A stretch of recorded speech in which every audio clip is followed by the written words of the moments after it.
ગુજરાત સરકારે તારીખ 13/11/2025ના રોજ ₹10,000 કરોડનું કૃષિ રાહત પેકેજ 2025ની જાહેરાત કરેલ છે. આ રાહત પેકેજથી ઓક્ટોબર 2025ના માસમાં થયેલ કમોસમી વરસાદના કારણે ખેડૂતોના ખરીફ પાકને થયેલ નુકસાન બાબતે સહાયની જાહેરાત કરેલ છે. આ કૃષિ રાહત પેકેજ 2025થી ગુજરાત રાજ્યના ખેડૂતોને આર્થિક ટેકો આપવાની સરકારની સહાનુભૂતિ પ્રગટ થાય છે. આ પેકેજ હેઠળ સહાય મેળવવા માટે વિડીયોને અંત સુધી જોવા વિનંતી. સરકારે જાહેર કરેલા પાક નુકસાની પેકેજમાં આ મુજબના કુલ 33 જિલ્લાઓને આવરી લીધેલ છે. કૃષિ રાહત પેકેજ 2025 હેઠળ ગુજરાત રાજ્યના આ 251 તાલુકાઓના ગામોનો સહાય મેળવવા માટે સમાવેશ કરેલ છે. સરકાર શ્રી દ્વારા કૃષિ રાહત પેકેજ 2025 હેઠળ શું આર્થિક સહાય જાહેર કરેલ છે? ખેડૂતને ગુજરાત રાજ્યના કોઈપણ એક ખાતા માટે ઓછામાં ઓછી સહાય પ્રતિ હેક્ટર ₹22,000 મળવાપાત્ર છે અને વધુમાં વધુ સહાય 2 હેક્ટર જમીન માટે મળશે, જેની કુલ સહાય રકમ ₹44,000 મળવાપાત્ર છે. સહાય મેળવવા માટે કોનો સંપર્ક કરવો?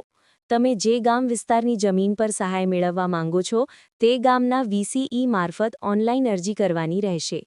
સહાય મેળવવા માટે શું આધારો રજૂ કરવા પડે? અરજી સાથે તમે જે ગામની જમીન પર સહાય મેળવવા માંગો છો તે જમીનનો 8A તલાટીશ્રીનો વાવેતરનો દાખલો, ખાતેદારના આધાર કાર્ડની નકલ, ખાતેદારની બેંક ખાતાની નકલ અથવા કેન્સલ ચેક, ખાતેદારનો મોબાઈલ નંબર અને જો સંયુક્ત ખાતું હોય તો જેમના નામની સહાય મેળવવાની હોય તે સિવાયના અન્ય ખાતેદારોને વાંધો નથી તે મતલબની સહમતિ. સહાય મેળવવા આ ભૂલ ક્યારેય ન કરવી.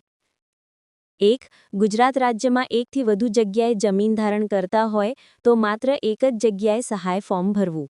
2. સંયુક્ત બેંક ખાતું શક્ય હોય ત્યાં સુધી પસંદ ન કરવું. 3. બેંક ખાતું ડોર્મેટ એટલે કે સ્થગિત ન થયેલ હોવું જોઈએ. 4.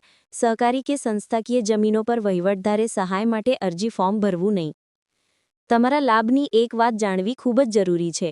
જો જમીનમાં જે ખાતેદારનું નામ ચાલતું હોય અને તેમનું અવસાન થયેલ હોય તો પણ તમે આ સહાય પેકેજ હેઠળ લાભ મેળવવા પાત્ર છો, પરંતુ તમારે આધાર તરીકે તમે જ અવસાન પામેલ ખાતેદારના વારસદાર છો તે સાબિત કરવા માટે પેઢીઆંબો અથવા તો સોગંદનામું રજૂ કરવાનું રહેશે અને સોગંદનામામાં સહાય મેળવનાર ખાતેદાર સિવાયના અન્ય ખાતેદારોએ સહમતિ આપવાની રહેશે.